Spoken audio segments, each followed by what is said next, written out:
যে শ্বেতপত্রটি প্রকাশিত হয়েছে সেটি বলছে গত 15 বছরে শেয়ার বাজার থেকে লুট হয়েছে 1,00,000 কোটি টাকার ওপরে। মাননীয় স্পিকার, এই 1,00,000 কোটি টাকা সাধারণ মানুষের টাকা, যেই মানুষগুলো তাদের সমস্ত সঞ্চয় হয়তো শেয়ার বাজারে বিনিয়োগ করেন, সেই মানুষগুলোর টাকা, এবং এগুলো লুটপাট করা হয়েছে একটি বিশেষ গোষ্ঠীর মাধ্যমে, একটি বিশেষ কিছু ব্যবসায়ী প্রতিষ্ঠানের মাধ্যমে, যাদেরকে কখনোই বিচারের আওতায় আনা হয় নাই। মাননীয় স্পিকার, আমি আশা করব যে বাংলাদেশের অর্থনীতি, যেটি এখন নানান কারণে সমস্যার মুখে আছে, আমদানি রপ্তানির অবস্থা ভালো নয়, পুঁজিবাজারের উপর মানুষের আস্থা নাই, এই সার্বিক পরিস্থিতিতে আমি আশা করব যে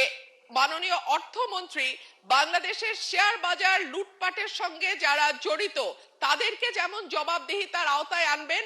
একইভাবে Bangladesh security and exchange commission, যেটা নিয়ন্ত্রক সংস্থা হিসেবে পরিচিত, সেই সংস্থাটিতেও দক্ষ এবং যোগ্য মানুষদের সম্মিলন ঘটিয়ে বাংলাদেশের শেয়ার বাজারকে আবারও একটি আস্থার জায়গায় নিয়ে যাবেন। ধন্যবাদ মাননীয় স্পিকার।